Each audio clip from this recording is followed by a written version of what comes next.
So today we're going to be making hoppers, egg hoppers, normal hoppers, Sri Lankan hoppers, whatever you want to call it. It's called Appa. So basically, the first thing we have to do is soak how much of rice?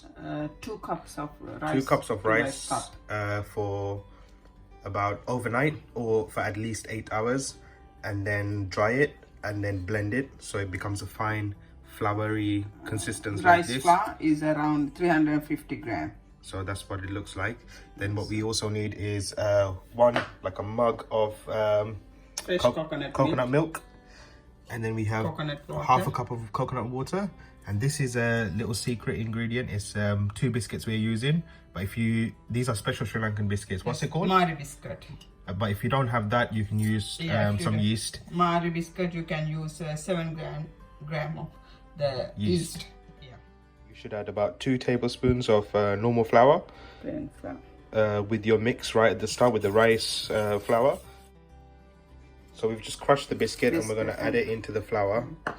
And put the coconut water. Half a cup. Mix it. And put your coconut milk. Did you only put half? I just put the half and mix it a little bit. I will put, otherwise I'll just leave it. Yeah, depending on how much you're making, really. Yeah, I think that's enough. As you're mixing it, the biscuit will slowly dissolve, kind of thing, and just blend in with the rest of the mixture. And afterwards, we leave it for how long, Mum? Nearly 5 hours. So we leave it for 5 hours after you mix it and all the lumpy bits are gone.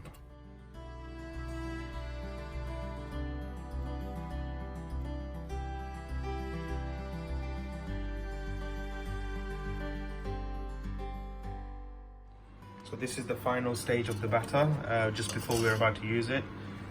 This is about 10-15 minutes after we put the salt and the sugar in. And now we are going to make our first hopper. So the first thing you have to do is heat up the pan. This is the special pan that we use for our hoppers.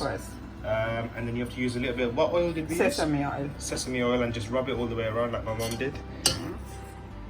Put like this. 1 ladle. And then just a little bit more. And then rotate. Just like so. And color. So we've let it cook for about 1.5 minutes, but keep an eye on it on a medium heat, and that's what it should look like. That's a standard Sri Lankan hopper, or what we like to call it, Appa. Look at that. Oh. Okay. Beautiful. So that was a standard Appa that we just made. Now we're going to make an egg hopper or egg Appa, bitter Appa. Same procedure, just a little bit of 1 ladle of batter, rotate it all the way around. Break 1 egg. And you have to break an egg. Here we go. Cover it another 1.5 minutes. So now we're going to check on our hopper, how it's doing. The bitter Appa.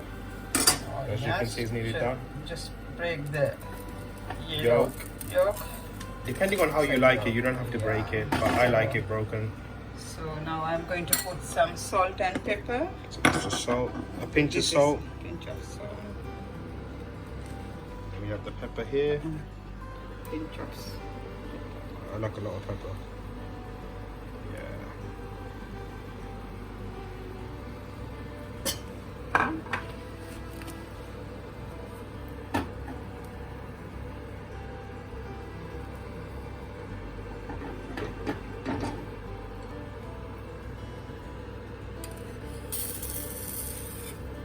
Who doesn't like a runny middle?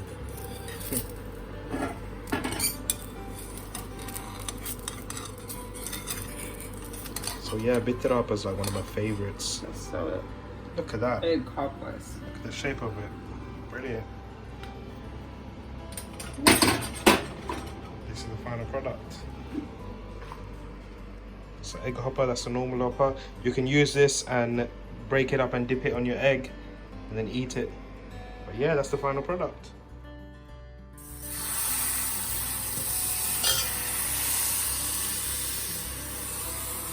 So this technique will become second nature to you once you start making hoppers on a regular basis.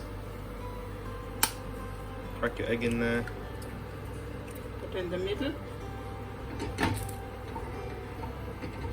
Just And cover it up. So every time you're cooking the hopper, like a fresh new hopper, you need to make sure you oil your surface, otherwise it sticks. the sesame oil. Yeah. So yeah. Oh yeah, one thing we have to say is if you want to make hoppers very quickly and you don't have time, you can use yeast instead of the biscuits that we used earlier, and then leave it for 1 hour, and then Within 1 hour, then you can make a hoppers. yeah, within 1 hour. Like 7 grams. Mum's the expert; she knows everything. So yeah, another one for us. Another egg. Crack it. This is our third and final egg hopper. Bittra hopper. That looks beautiful. Wow. So that's my collection. Nice, love it. Enjoy, guys.